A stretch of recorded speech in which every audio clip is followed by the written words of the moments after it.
Hi Scorpio, welcome to December. This is Teresa from Tarot by T. And before I start your reading, I want to call in some good energy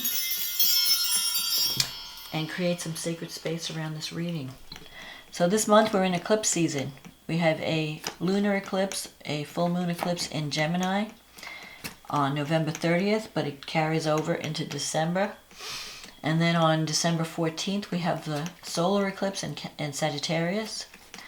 And then on the 21st, we have Jupiter conjunct Saturn in Aquarius. They're moving out of the Capricorn energy and moving into Aquarius at the 0 point. So this is a major transition, a major shift in energy. It's time for new beginnings.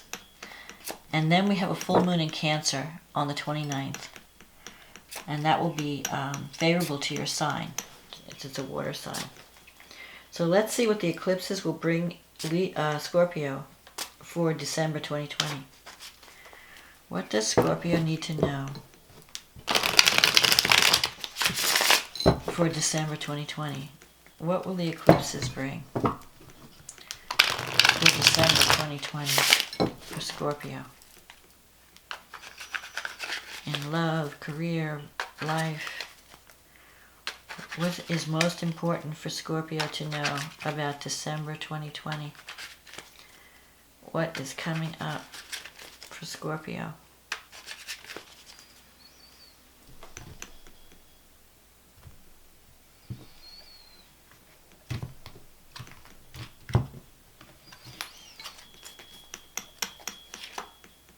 The Eight of Swords. The Ten of Pentacles.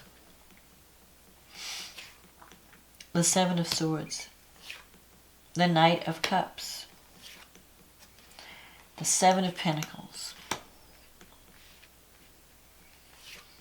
the Nine of Swords, the Ten of Cups, the Nine of Wands, the Lovers, and the Hermit. And the card at the bottom of the deck is the Queen of Wands. Okay, so we start out with the Eight of Swords, which, but it's crossed by the Ten of Pentacles. So the Eight of Swords is feeling stuck. It's a feeling of being trapped or feeling stuck. But at the same time, it's like you're afraid to move out of a situation. You feel like your options are limited, but it's offering you security. You have the Ten of Pentacles. That's the wealth card. So, maybe you're staying in a situation because of the financial security it brings, but you're not really happy there. But it's giving you security. It's giving you something, so you're staying with it. The Seven of Swords is in your past. You may feel that the people around you are someone's not being transparent with you. They're not, this is like the Thief card or the Sneak card. Someone may be telling you one thing, but then talking behind your back, or someone may be taking credit for the work that you do. Or you feel like you can't trust. There's someone you can't trust. You feel like someone's trying to take something from you. On the other hand, the Seven of Swords can mean that you're not facing the truth of a situation. So you're just sweeping things under the rug. So maybe you're sweeping your feelings under the rug about feeling trapped. Like you're not dealing with it. You're like, well, yeah, I'm not really that happy, but I can pay my bills. So if you're in a job that you don't really love the job, but the money's good, so you're staying with it because you think that's your only option. But I feel that it's time for you to start to take more of a leadership role in your life. You have the Queen of Wands here. This could be a person that you feel is not being honest with you, but it can also mean that you need to tap into the Queen of Wands energy and take charge of your life and be more like the Queen of Wands. Not waiting for things to happen, but making things happen. Go out and make things happen. The Knight of Cups in the recent past. This could be a romantic proposal. You may have received one, but that's kind of fading. Maybe you felt like this person was not being honest with you. They weren't telling you the whole story. Or they were looking for a dream lover that doesn't exist. And maybe that could be also you too. Could be idealizing someone and looking for this perfect partner and not willing to accept someone with all their flaws. But I feel like this, if this is a person, it could have been someone who's very artistic, creative, very sensitive, but not always reliable, maybe too stuck in the dream. They're just dreaming about love, but not really knowing how to connect with someone in a real relationship. The Seven of Pentacles is coming up in the future, and the Nine of Swords. So you may have planted some seeds and wondering if anything's going to work out. So it could be that you've had some a relationship, and you're wondering where it's going. Like, because this person is a little bit on the immature side, not really ready to commit. And so you're kind of wondering, is this ever going to go anywhere? And you might be even stressed out about it because the Nine of Swords is here. It's like you're just sitting up at night worrying about this relationship, or you're overthinking it. You might be overthinking it.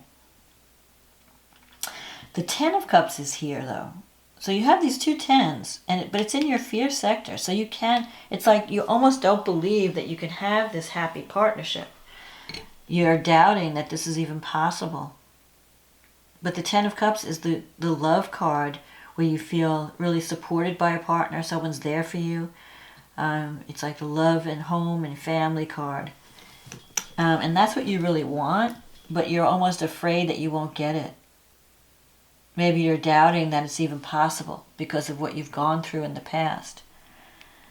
Now, in your environment, you have the Nine of Wands. This is a card of not giving up. So sometimes this can bring a lover back, like someone that you had dealings with, and maybe it did or didn't work out, or you haven't heard from someone in a long time. The Nine of Wands energy is about someone coming back that you thought was like some issue was done. Like you thought I'm done with this. I thought I had solved this problem, and now it's back to be dealt with again. It's also a card of not giving up. Like you may feel like, oh, all is lost. It's hopeless. Nothing's ever going to change in my life. And the Nine of Wands is telling you, don't give up. You have to keep fighting. Keep going after the dream. And eventually you'll get there. You're really getting very close to what you're wanting to achieve. Just don't give up. And what you're wanting to achieve is financial stability and love and harmony. Like you're wanting to just have, a happy home, a good partner, plus financial abundance and security. And you can have that. So don't give up. You may have gone through some difficult times in the past. And maybe now you're afraid to even venture forth into a relationship because of whatever you've suffered in the past. Your wish fulfillment, though, you have this Lover's card coming up. The Lover's card is there's a strong attraction. There's a potential for a soulmate connection.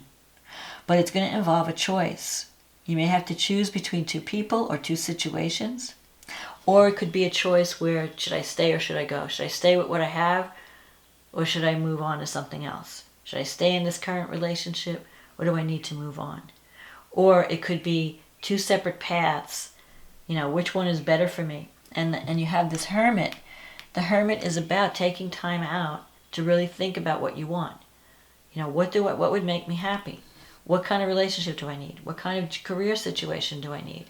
You don't want to be stuck in something where you're not happy. But before you can get what you want, you have to know what you want. So you have to do some thinking about, in an ideal world, what would be your ideal situation, both in career and also in partnership. And once you know that, then it'll be easier to make the decision and to make the choice. Because you know what you want, you know what you don't like. And so you can eliminate the things that are not giving you what you need and what you want, and just focus on those things that are going to bring you the joy and the wealth and the success. So don't give up on the dream, but just, take time out to know what the dream really is. Like really crystallize it and then go after it. The Queen of Wands energy, this is a card of leadership. So you have the potential to be a leader, but you have to take action. You can't just sit around. The Eight of Swords is like, I can't move. I'm damned if I do and damned if I don't. But if you don't take action, nothing's going to change. So you have to take action. You have to make a decision. You have to choose. And sometimes the Hermit comes up when you need advice. So you don't have to struggle with this alone. You can ask people around you Reach out to others. Don't, they're there to help you. You have a lot of support. This is a card of family support, but it's in your negative thinking. So you're feeling inside like, I have no one cares about me. No one's there for me. But that's not true. That's just your head trip. People are there for you, but you have to reach out for them. They're not going to read your mind and know what you need. You have to ask. So let's see what the astrology has to say. So for you have a lunar eclipse in your 8th house. It's in your financial sector, 8 and 2nd. So the moon's in the 8th house, the sun's in the 2nd house. So this is dealing with issues of self-esteem, self-worth, and it's tied into your financial abundance. So if you're putting up with a situation where you feel like you're not getting what you deserve, you need to stand up for yourself. You need to fight for, recognize your value and fight for that value. Take action toward that value. Don't just accept what people are giving you. So something is coming to completion. Lunar eclipse sometimes can eclipse a person out of our lives. If there's a partner and you were relying on that person's money, that person might just maybe they're having problems with finances. A partner could be lose a job or something.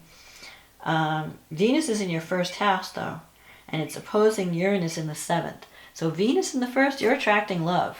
So maybe what the 8th house is showing you is that where have I been blocking myself from receiving love and abundance?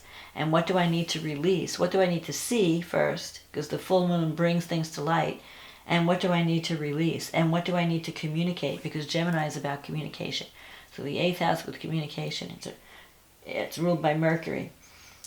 And Mercury is in your 1st house now with Venus. So it's time to speak up about your needs in love and money. And so if you're not getting paid enough, you need to ask for a raise. If you're not getting enough love from a partnership, you need to talk about it. And if you feel like you can't get what you need from a partner, then maybe you have to decide to move on. But Venus in the 1st house, you're attracting love. So if you're not involved in a relationship, Venus can very well bring one in. And it could be unexpected and sudden, because Uranus is in the 7th house. Now Uranus in the 7th, it's upsetting your relationship history or pattern. It doesn't offer a lot of stability. It does offer excitement. So if you're attracting people, you might be attracting people that don't want to commit, that just are wanting to have fun. They just want to, let's just enjoy being together. I don't want to be in a committed partnership. So you need to give this person a lot of freedom. If you're involved with someone, you can't lock them down. You can't chain them to the bedpost. They need freedom to move around and do their thing. If you can give them that, you can have a really exciting time with this person. Mercury in the 1st is sextile Saturn and Jupiter in the 3rd. So with Jupiter in the 3rd, there could be an opportunity for you to share your knowledge or teach others. You might have some discussions with relatives. You might be feeling that your relatives are kind of stuffy and they don't understand where you're coming from. They don't understand what's going on in your life. They might be kind of conservative or old-fashioned.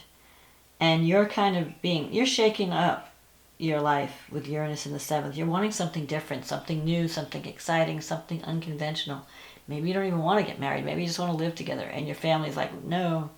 So you might be arguing with them in that way. But with Mercury in the 1st, you're communicating more than you have in the past. And Mercury sextile Jupiter or Saturn, if you have to sign any contracts, whatever you sign will be in place for a long time. So if you come up with an opportunity and you have to make a decision between 2 options, make sure that it's what you really want, because it will be in place for a long time. Mars is in the 6th, so you've been working really hard. You've been really feeling like a slave to your job. But it's leading you to greater abundance. It's sextile the North Node in the 8th house. So the 8th house is the house of it's intimacy, it's sex, it's inheritance, it's resources, it's death. But not death. It's not always death, like physical death. It usually means transformation, where you're changing, you're dealing with, the dark hidden parts of your personality, and you're seeing what is it that I am, what is it that I need to deal with, What are my blockages? What is stopping me from receiving both love, intimacy, and money? Because love and money and self-worth are all tied up with these houses. You know, you only receive what you expect to receive or what you're willing to put up with. If you're not willing to, you know, some people take very little. They think, well, that's all I can get. And they're happy with that. They settle for that. Don't settle. Mars is telling you to fight for what you want, to put your energy toward your goal. And if you're needing more money and more financial support, more loving support, don't be afraid to take action to get that. You have to release some beliefs that you have around receiving love and receiving money. So if the money's not flowing to you, there's a blockage, and you have to find out what that block is. And part of the blockage is, part of the way would be to communicate, not to be afraid to be vulnerable and communicate what you need. So then we have the new moon, the solar eclipse in Sagittarius, and that's in your second house. So there could be a new financial opportunity coming just in the middle of the month. And this is trining Mars. It's the sun, the moon, and Mercury are in your second house. Mercury is communication. You're getting money-making ideas. There could be messages coming in. Mars is in the sixth house, so there could be action around a career or a work environment. Like I said, with Venus in the first, you're attracting love, you're attracting money. Saturn's in the third, so whatever contracts you might be signing are going to be in place for a long time. So you want to make sure, like I said, that you get all the details, especially if there's some kind of creative project, or if there's a new romance that pops up. Just, you want to make sure that you're not just caught up in the glamour of the romance. Look, deeply at the person that you're getting involved with. Make sure you're seeing them in their realistic light. Jupiter and Saturn are going to be moving out of Capricorn. They've been in your third house all year, and they're moving into Aquarius on December 21st. And that's in your home sector, your fourth house. So there could be an opportunity for you to either create a new home for yourself, to move, or to establish roots somewhere, like in your existing house. If you're buying a new house, it's going to be bigger and brighter. If you're working on your current home, you might remodel it so that it better suits your needs. So you might give it a paint job, or you just want it to be more expansive. You might even be doing work from home with Saturn in the fourth house. But it represents this energy shift from Capricorn to Aquarius is a major shift in energy from earth to air. So things are going to feel a lot lighter, a lot freer. You're not going to feel that heavy Capricorn energy. But Aquarius is square Scorpio. So you are going to be asked to step out of your comfort zone when this happens. So don't be afraid to break free of your past patterns and step out of your comfort zone. Then we have the full moon Cancer. And that's happening in your ninth and third house. So that's also the travel houses, the communication houses, something maybe completing. You might be coming back from a trip, or you could be publishing something, or you could be finalizing some type of training program. Maybe you're even teaching something. You're deciding to teach, or you might travel to see relatives that you haven't seen in a while.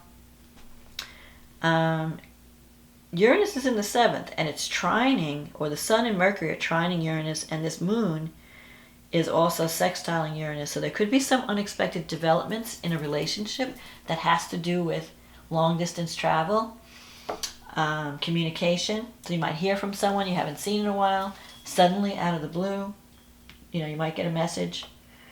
Venus is in your second house. It moves from Scorpio into Sagittarius. So Venus can bring money when it moves into the second house at this time, at the end of the month. And Mars will be in your sixth house, squaring Pluto in the third. So the only thing you have to watch out for is conversations with relatives. You might have some kind of power struggle with relatives at this time, with brothers, sisters, aunts, uncles, people in your local environment. There could be a bully. Someone wants to bully you, or someone feels like they're an authority in your life, and you might They might want to give you advice you don't want to hear. There could be some communication problems with someone at work. You just make sure Mars-Pluto is kind of it's a volatile combination. It brings up angry energy. So you want to release your anger in a healthy way. Don't overreact. Don't hold things in and then you blow up or have like an explosive episode at work or in communication. So watch what you're saying and how you're saying it. Don't come across too aggressive. Neptune is in the 5th house, so that could help with creativity.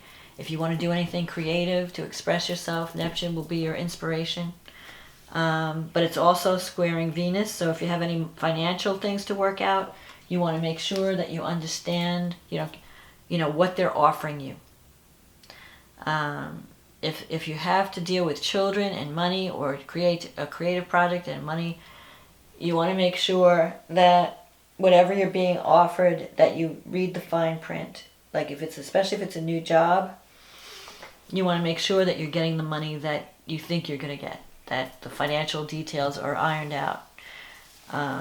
Because there could be some hidden or confusing aspects to anything that you're signing right now. But I feel that you can get what you want this month, but you're going to have to make some decisions and you're going to have to take action. And there can be a new beginning, like I said, especially with the solar eclipse. The solar eclipse in your 2nd house can bring a financial opportunity, can bring a solution. And especially when Mercury goes into your 2nd house, with the solar eclipse, it brings money-making ideas. Like you may have ideas on how you can improve your finances, how you can get what you want. So follow your intuition. Take action toward a goal or a dream that you really feel passionate about. And don't let fear hold you back. So that's my forecast, Scorpio, for December. I hope this was a help to you. I hope this resonated with you. If it did, click on the like button, click on the subscribe button. If you'd like to get a private reading, click on the link in the description box, and it'll take you to my website, and we can get you on the schedule. In the meantime, I want to thank everyone for supporting this channel. Thank you for commenting, liking, subscribing, sharing. And if you're new, welcome. Hope you're enjoying the videos. And have a wonderful holiday season, no matter what you're celebrating. Merry Christmas, Happy Hanukkah, Happy Kwanzaa, Happy Solstice. Just have a safe and healthy and happy holiday. And I'll talk to you again next month. Okay, bye now.